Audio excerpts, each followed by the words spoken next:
नमस्ते विद्यार्थी मित्रांनो, मी प्राध्यापक अनंत देवगिरीकर आणि आज मी तुम्हाला पार्टनरशिप फायनल अकाउंट मधला जो सॉल्व्हचा सेकंड नंबरचा प्रॉब्लेम आहे तो मी आज तुम्हाला सोडून देणार आहे। तसं पाहता हा प्रॉब्लेम खूप सोपा आहे आणि हा प्रॉब्लेम हा बेसिक कन्सेप्ट तुमच्या क्लिअर करण्यासाठी अत्यंत उपयुक्त आहे। हा जो प्रॉब्लेम आहे हा प्रॉब्लेम मी तुम्हाला माझ्या स्क्रीनवरती तुम्हाला दिसत असेल, तर तुम्ही काय करायचं की ही जी स्क्रीन तुम्हाला समोर दिसते पहिल्यांदा त्याचा स्क्रीनशॉट काढून घ्या की जेणेकरून तुम्हाला तो सोडवताना चांगल्या पद्धतीने उपयोगी पडेल।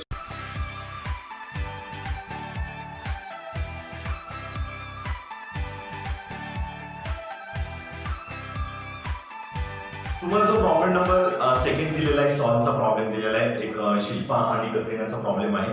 पहिल्यांदा हा प्रॉब्लेम तुम्ही काय करा, रीड करून घ्या। रीड केल्यानंतर ज्या ऍडजस्टमेंट आहे त्या ऍडजस्टमेंट रीड केल्यानंतर ट्राय बॅलन्स मध्ये जे काय आयटम दिले त्याला स्टार मार्किंग करून घ्या। तुम्ही जर स्टार मार्किंग केलं तर म्हणजे याचा अर्थ की प्रॉब्लेम सोडवणं आपल्याला सोपं जाईल, कारण ती आम्हाला आपल्याला इनर कॉलम मध्ये मेन्शन करावी लागते।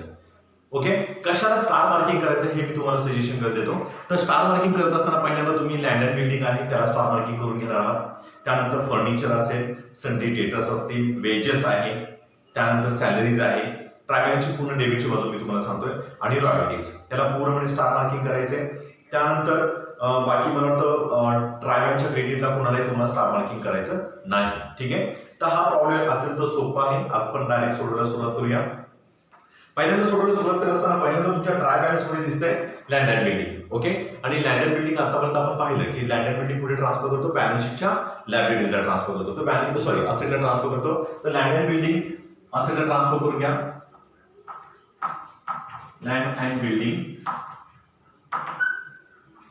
अमाऊंट तुम्हाला दिलेली 37,800 इनर कॉलम मध्ये मेन्शन करायचे, कारण की त्याच्यावरती ऍडजस्टमेंट दिलेली आहे।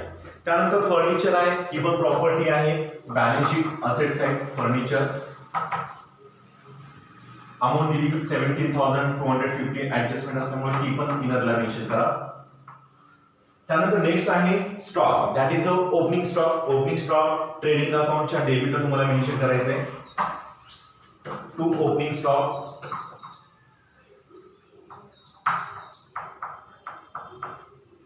ओपनिंग स्टॉक अमाउंट इज 65,000 ऑर्डरला मेन्शन करायचे। त्यानंतर नेक्स्ट आहे बॅड डेट्स। आता बॅड डेट्स आलेले आहेत, ज्यावेळेस ऑलरेडी बॅड डेट्स तुम्हाला ट्राय बॅलन्स मध्ये देतील तर त्यावेळेस तुम्ही फॉर्मॅट शक्यतो मेन्शन करण्याचा प्रयत्न करा, जेणेकरून त्याच्यावरती तुमची कमांड पण येईल आणि सोडवायला पण तुम्हाला सोपं वाटेल। तर बॅड डेटचा पहिल्यांदा इथं फॉर्मॅट तुम्हाला लिहायचा आहे आणि बॅड डेटचा फॉर्मॅट तुम्हाला माहितच आहे, मी मागच्या लेक्चरमध्ये पण सांगितलं होतं। बॅड डेटचा फॉर्मॅट आहे पहिल्यांदा लिहितो आपण बॅड डेट्स। हे जे बॅड डेट्स असणार आहेत हे बॅड डेट्स आपले कोणते असणार आहेत, ओल्ड असणार आहेत। त्यानंतर आपण काय करतो, ऍड करतो। काय करतो, बॅड डेट्स ऍड करतो। पण कोणत्या पद्धतीचे बॅड डेट्स आहेत हे, तर हे बॅड डेट्स आहेत न्यू पद्धतीचे। ठीक आहे, त्यानंतर त्याच्यामध्ये आपण अजून एक गोष्ट ऍड करतो ती म्हणजे आरडीडी। ही जी आरडीडी आहे ही आरडीडी सुद्धा आपली नवीनच आहे। ठीक आहे, आणि त्यानंतर आपण यांची टोटल करून आपण लेस करणार आहोत RDD, this is a old RDD. Okay, तर हा आपला फॉर्मॅटिंग आहे। या फॉर्मॅट मध्ये आपल्याला मेन्शन करायचे। आता हे बॅड डेट्स दिले, ट्राय बॅलन्सला दिलेले बॅड डेट्स आणि आरडीडी हे तुमचे काय आहेत, ओल्ड आहेत, आणि ऍडजस्टमेंट मध्ये विचारलेले बॅड डेट्स आरडीडी हे न्यू आहेत। इथं जर पाहिलं तर हे बॅड डेट्स ओल्ड आहे, अमाऊंट आहे 400 रुपीज, 400 रुपीज मेन्शन करा। त्यानंतर नेक्स्ट आहे printing and stationery. Printing and stationery that is your expenditure. एक्सपेंडिचरला मेन्शन करायचंय to printing and stationery. Printing and stationery amount mention करा 4,000 रुपीज। ओके, सॉरी एक राहिले की सन्ड्री डेटर्स राहिलेले ट्रान्सफर करायचे। ओके, सन्ड्री डेटर्स बॅलन्स शीटच्या असेट साइडला ट्रान्सफर करायचे। Sundry debtors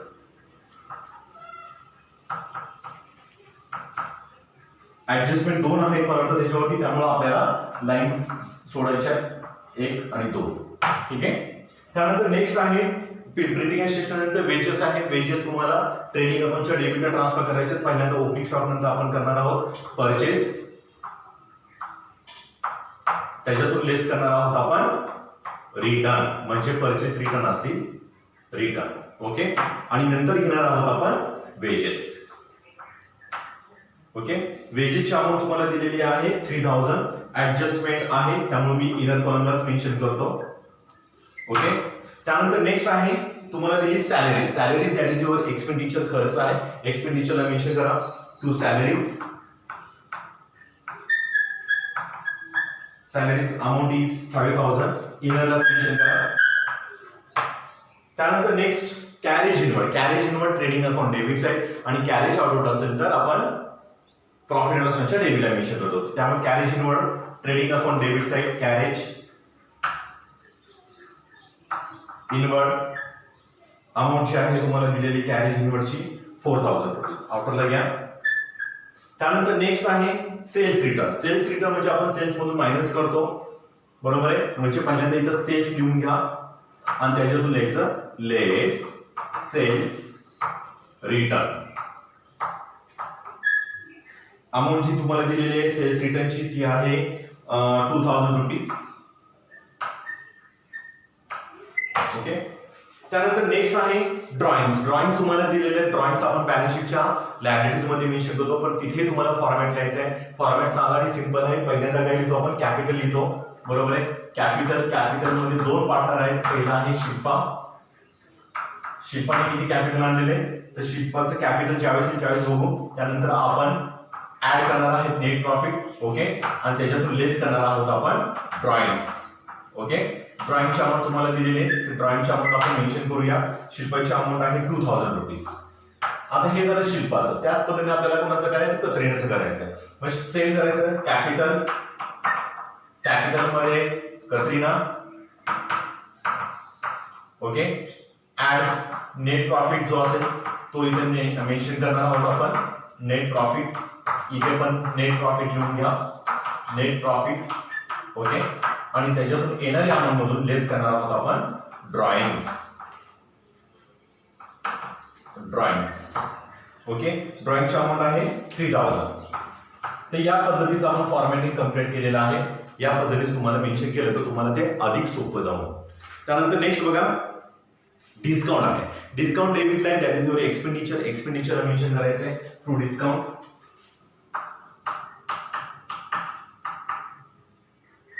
discount amount is 2030. त्यानंतर नेक्स्ट आहे डिस्काउंट झाल्यानंतर ऍडव्हान्स गिवन टू शाहरुख. म्हणजे शाहरुखला आपण ऍडव्हान्स पैसे दिलेले आहेत, ओके. आणि ट्रॅव्हलिंगची डेबिट बाजू आहे म्हणजे याचा अर्थ काय आहे, ते असेटला घ्यावं मेन्शन करावे लागेल. त्यामुळे advance given to Shahrukh mention on balance sheet asset side. Advance given to Shahrukh amount is 10,000. Next is cash in hand, cash at bank. Both is transferred to balance sheet asset side.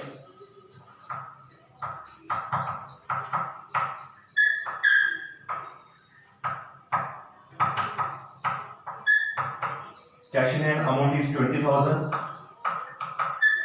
Cash at bank that is 8,000. Next is interest that is your income side ला आहे. Sorry interest डेबिटला दिले ट्रायबॅलन्सच्या डेबिटला असल्यामुळे आपल्याला expenditure मध्ये mention करायचं आहे. टू इंटरेस्टची अमाऊंट आहे 1000. ऍडजस्टमेंट नाहीये. त्यानंतर सेम पद्धतीचं कमिशन पण दिले तुम्हाला. कमिशन डेबिटचं कमिशन अलाउड आहे 2000 रुपीज. त्यानंतर नेक्स्ट आहे रॉयल्टी ट्रेडिंग अकाउंटच्या डेबिटला मेन्शन करतो आपण. रॉयल्टीज अमाऊंट आहे 2000. ऍडजस्टमेंट आहे त्यामुळे इनरला मेन्शन करायचंय 2000. पुढची जागेची 45 झाली पाहिजे, ओके. आणि this is last purchase debit साईडचं परचेस आपण इथं ऑलरेडी मेन्शन केलेलं आहे. फक्त अमाऊंट मेन्शन करा. 50,000 जर रिटर्न असेल तर आपण नंतर मायनस करणार आहोत, ठीक आहे. तर या पद्धतीचं पूर्णपणे आपण ट्रान्सफर केलेलं आहे, ठीक आहे. आता आपण येऊया ट्रायबॅलन्सच्या क्रेडिट साईडला. ट्रायबॅलन्सच्या क्रेडिटला जर आलं तर तुम्हाला दिसते पहिल्यांदा कॅपिटल ऑलरेडी आपण मेन्शन केलं फॉर्मॅट. त्यामध्ये फक्त तुम्हाला ते मेन्शन करायचं आहे. कॅपिटल शिल्पा 45,000 आणि कतरिना 45,000, ओके. दोन्ही आपण ट्रान्सफर केलेले आहेत. त्यानंतर bills payable that is your लायबिलिटीला ट्रान्सफर करा.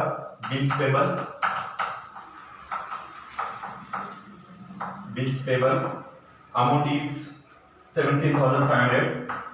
नेक्स्ट इज बँक ओव्हरड्राफ्ट आहे 10,000 चा, ही पण आपली लायबिलिटीज आहे. बँक ओव्हरड्राफ्ट अमाऊंट दिलेली आहे तुम्हाला 10,000. नेक्स्ट इज परचेस रिटर्न दिले 1,480. इथे लिहायचंय परचेस रिटर्न आपण लिहिलेच आहे 1,480. मग काय करायचंय 50,000 मायनस 1,480 अमाऊंट असणार आहे 48,520. ही तुमची अमाऊंट आहे आपण परचेस रिटर्न मायनस केल्यानंतर. त्यानंतर नेक्स्ट आहे क्रेडिटर्स आहेत. लायबिलिटी साइडला मेन्शन करायचे सन्ड्री क्रेडिटर्स.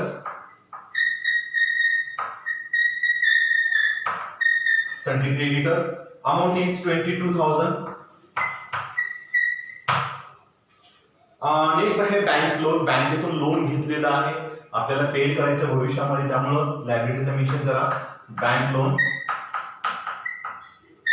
अमाऊंट इज 15,000 15,000 रुपये. आणि नेक्स्ट आहे इंटरेस्ट रिसिव्ह. इंटरेस्ट रिसिव्ह म्हणजे व्याज मिळालं. व्याज मिळाले म्हणजे याचा अर्थ किती आपलं काय झालं इन्कम झालं. म्हणजे इन्कमला मेन्शन करायचं एक लाईन सोडून लिहायचं bye interest receive. Interest receive amount is 1,500. त्यानंतर आरडीडी आहे. आरडीडी ही कोणती दिली आपल्याला ओल्ड आरडीडी. ट्रायबल्स मधली जी आरडीडी किंवा बॅड डेट्स देतात हे ओल्ड असतात. म्हणजे ही जी आरडीडी दिलेली तुम्हाला ही आरडीडी ट्रान्सफर करायची आपल्याला आपल्या फॉर्मॅटमध्ये. ऑलरेडी आपण फॉर्मॅट मेन्शन केलेला आहे. ओल्ड आरडीडी इथे दिलेले मेन्शन केलेले, त्यामुळे या फॉर्मॅटमध्ये मेन्शन करा आरडीडी 1,000. त्यानंतर दिस इज द लास्ट सेल्स आहेत 1,20,000. सेल्स दिलेले आहेत 1,20,000 म्हणजे ट्रेनिंग अमाऊंटच्या क्रेडिटला मेन्शन करायचे 1,20,000. ओके. तर या पद्धतीचं पूर्णपणे आपण पोस्टिंग केलेलं आहे, ट्रान्सफरिंग केलेलं आहे. 1,20,000 मायनस 2,000 दॅट इज 1,18,000. ओके. तर या पद्धतीचं आपलं पूर्ण पोस्टिंग झालंय आणि आपण आता ऍडजस्टमेंटला सुरुवात करूया. ऍडजस्टमेंटला सुरुवात करत असताना पहिल्यांदा हिडन ऍडजस्टमेंट तुम्हाला दिसते का पहिल्यांदा बघा. म्हणजे कुठे ब्रॅकेट दिला असेल, कुठे पर्सेंटेज दिला असेल. जर असं दिलं असेल तर मग त्या पद्धतीने आपल्याला पहिल्यांदा हिडन ऍडजस्टमेंट क्लिअर करून आपण खालची ऍडजस्टमेंट सोडवायला सुरुवात करू. पण पूर्णपणे प्रॉब्लेम रीड केल्यानंतर मला नाही असं वाटतं की त्याच्यामध्ये कोणत्याही पद्धतीची हिडन ऍडजस्टमेंट तुम्हाला दिलेली आहे. त्यामुळे आपण डायरेक्ट ऍडजस्टमेंटकडे जाऊया. त्या ऍडजस्टमेंटकडे जात असताना पहिली ऍडजस्टमेंट बघा. The stock is hand was valued 58,000 on 31st March 2019. Okay. 58,000 तुम्हाला क्लोजिंग स्टॉक दिलेला आहे आणि क्लोजिंग स्टॉकचे दोन इफेक्ट आपण देतो. एक आहे ट्रेडिंग अकाउंटच्या क्रेडिटला आणि दुसरा आहे बॅलन्स शीटच्या असेट साईडला. तर तो इफेक्ट जो आहे तो इफेक्ट देऊन टाकायचा आहे. क्लोजिंग स्टॉक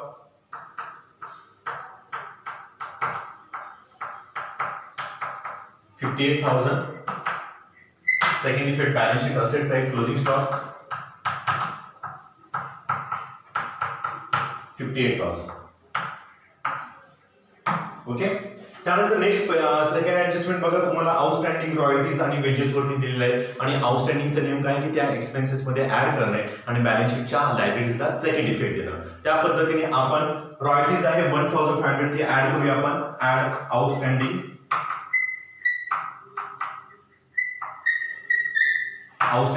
जी अमाऊंट दिली तुम्हाला 1,500 ती 1,500 अमाऊंट मेन्शन करा. ऍड करायचे म्हणजे आउटर कॉलमला 3,500 तुमची अमाऊंट येणार आहे. आता दुसरा इफेक्ट जो द्यायचा तो बॅलन्स शीटच्या लायबिलिटीला द्यायचा आहे.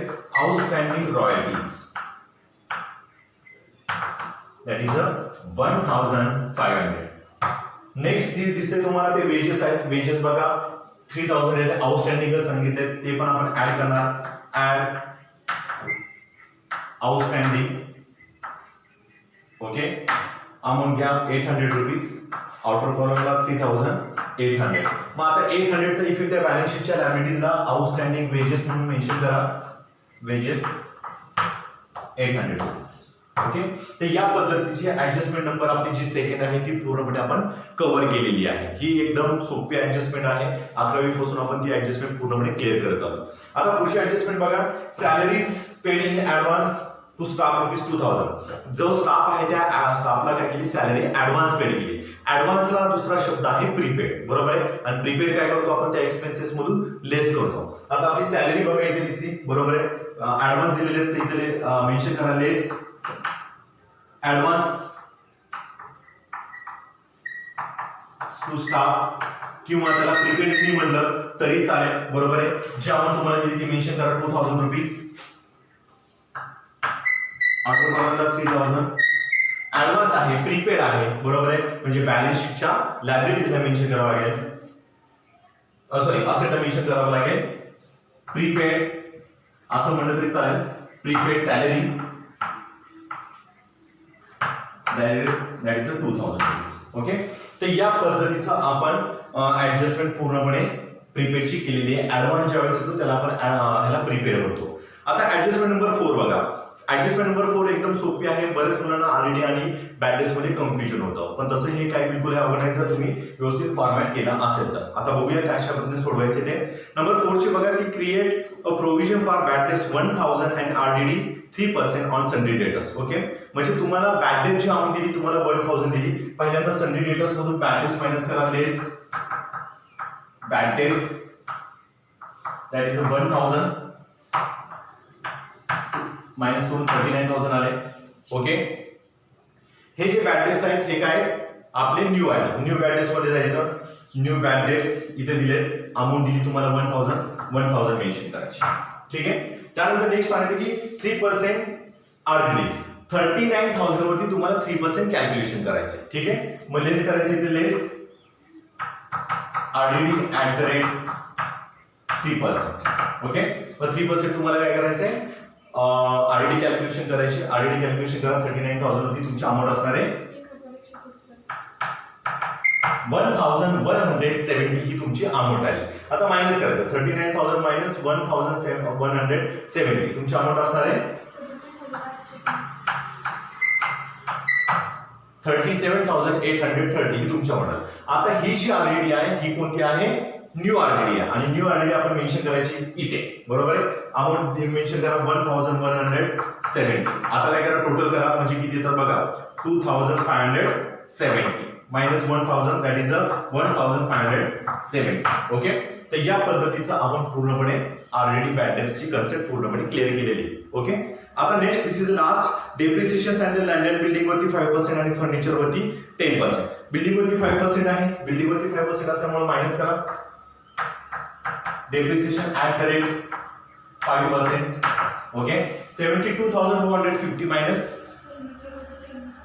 फर्निचर 10. ओके. फर्निचर वरती 10% दिलेले आहे आणि लँड अँड बिल्डिंग वरती 5% दिले. Depreciation at the rate 5%. Okay. पहिल्यांदा आपण लँड अँड बिल्डिंग वरती येऊया. लँड अँड बिल्डिंग वरती 37,800 वरती 5% कॅल्क्युलेशन करा. अमाऊंट असणार आहे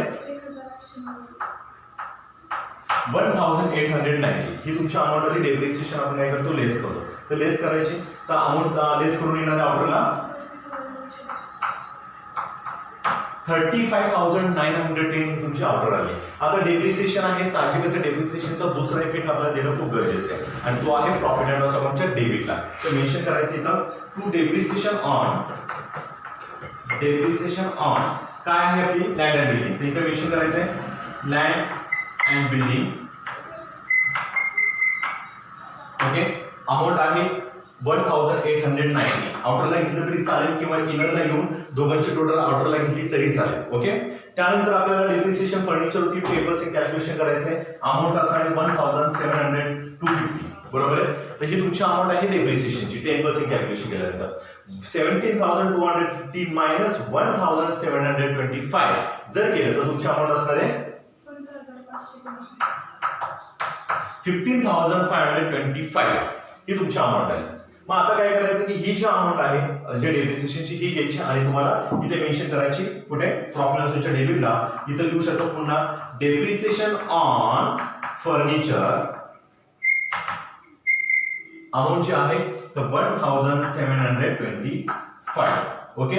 तर या पद्धतीचं आपण पूर्णपणे ज्या ऍडजस्टमेंट दिलेल्या त्या ऍडजस्टमेंट पूर्णपणे क्लिअर केलेल्या आहेत. आणि आता आपण जाऊया टॅलीकडे. टॅली करत असताना पहिल्यांदा तुम्हाला माहितीच की आतापर्यंत आपण बघितलं तर काय करतो आपण, ट्रेडिंग अकाउंटचं पहिला आपण क्लोज करतो, त्यानंतर प्रॉफिट अँड लॉस अकाउंटकडे येतो, नंतर बॅलन्स शीट घेतो. मग आता आपण काय करूया, ट्रेडिंग अकाउंटकडे जाऊया.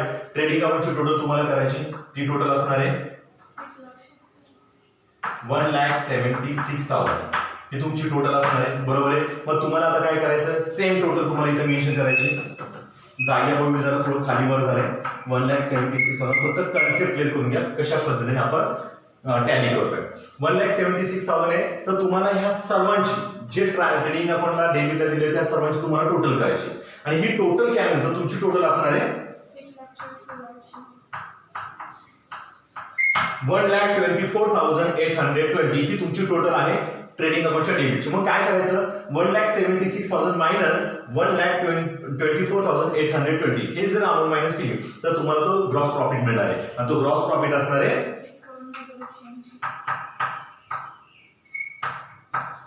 51,180 हा तुमचा ग्रॉस प्रॉफिट आहे. मग इथं मेन्शन करायचं to gross profit carry down कमी पडतोय बरोबर आहे. मग पुढे गेल्यानंतर तो काय होतो ब्रॉड डाऊन होतो.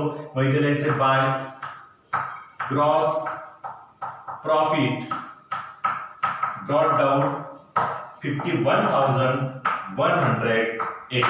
ओके तर या पद्धतीने आपण पोस्टिंग केलेले आहे. आता आपण टोटल करूया. टोटल करत असताना हे करा ओके ट्रेडिंगची टोटल करून घ्या. प्रॉफिट क्रेडिटची टोटल करा 51,180 मायनस प्लस 1,500 टोटल असणार आहे त्याची 52,180 same as it is total 52,680 ही तुमची टोटल असणार आहे. मग आता काय करायचं सेम तुम्हाला ह्या सर्वांची टोटल करायची बरोबर आहे. म्हणजे प्रॉफिट अँड डेबिटची जी टोटल आहे ती सर्वांची टोटल करायची. ती टोटल असणार आहे 17,250 ह्या सर्वांची टोटल आली 17,250. मग आता काय करायचं 17,250 मायनस 52,680 मायनस 17,250 ही जर अमाऊंट केली तर तुम्हाला काय मिळणार आहे नेट एनपी मिळणार आहे. नेट एनपी म्हणजे नेट प्रॉफिट. तो नेट प्रॉफिट असणार आहे 35,465 हा तुमचा नेट प्रॉफिट. मग आता हा जो नेट प्रॉफिट आहे आता हा नेट प्रॉफिट आपण काय करतो की तो जे पार्टनर आहे पार्टनर कोण आहे शिल्पा आणि कतरीना हे दोन पार्टनर आहेत. ह्या दोन पार्टनर आपल्याला काय करायचं तो नेट प्रॉफिट डिवायडेशन करायचा आहे. तर तुम्हाला त्यांचा रेशो दिलेलाच असेल. रेशो दिलाय का नाही रेशो दिलेला नाही म्हणजे याचा अर्थ की तुम्हाला काय करायचं तो रेशो इक्वली समजायचा आहे म्हणजे इक्वली प्रमाणे तुम्हाला वाटायचं आहे. मग आता काय करणार 35,000 त्याचा फॉर्म्युला असं वापरायचा आहे 35,465 बरोबर इक्वली आहे म्हणजेच काय करायचं 1/2 करायचं. पुन्हा 35,465 इंटू 1/2 करायचं. ओके ही एक मेथड आहे. दुसरी मेथड असं करू शकता 35,465 डिवायडेड बाय 2 असं जर केलं तरी तुम्हाला तो एनपी प्रत्येकाला किती वाट्यावर जाणार आहे हे लक्षात येईल. म्हणजे ह्यांना काय करायचं निम्मे वाटायचे. आता लास्ट डिजिट बघितलं तर 5 आहे. आपण 2.5 वाढवू डिस्ट्रीब्युशन करू शकत नाही. कोणाला तरी 3 द्यावा लागेल कोणाला तरी 2 द्यावा लागेल. ठीक आहे तर आता तुम्ही कॅल्क्युलेशन केल्यानंतर तुमची अमाऊंट आणि माझी अमाऊंट सेम येईल. तर आपला हा जो प्रॉफिट आहे हा शिल्पाला आणि कतरीना ह्या दोघींना वाटायचं आहे बरोबर आहे. तर शिल्पाच्या नावाने असणारे प्रॉफिट 17,232 ओके आणि कतरीनाच्या नावाने असणारे बरोबर ओके. तर या पद्धतीचा हा प्रॉफिट आहे. तर हा प्रॉफिट काय करायचा आपल्याला बॅलन्स शीटच्या लायबिलिटीला ट्रान्सफर करायचं. मग आता ट्रान्सफर करून घ्या. कतरीनला शिल्पाचा प्रॉफिट आहे 17,332 ओके ऍड करून घ्या किती अमाऊंट आली 62,732 ही तुमची अमाऊंट आहे. त्यातून 2,000 मायनस करा म्हणजे ड्रॉइंगचे म्हणजे 60,732 हे झालं शिल्पाचं. त्याप्रमाणे कतरीनाकडे या कतरीनाचा प्रॉफिट आहे तो मेन्शन करून घ्या 17,333 ऍड केल्यानंतर मायनस करून घ्या ती अमाऊंट असणार आहे त्याची टोटल करून घ्या. पहिल्यांदा टोटल असणार आहे 45,000 प्लस 17,733 अमाऊंट असणार आहे 62,733 मायनस करा 3,000 अमाऊंट 59,733 ही तुमची आली आउटर कॉलमची टोटल. मग आता काय करायचं की तुम्हाला बॅलन्स शीटची टोटल म्हणजे असेटची टोटल आणि लायबिलिटीची टोटल करायची ती तुमची 100% सेम येणार आहे. ती टोटल करून घ्या आणि ती टोटल असेल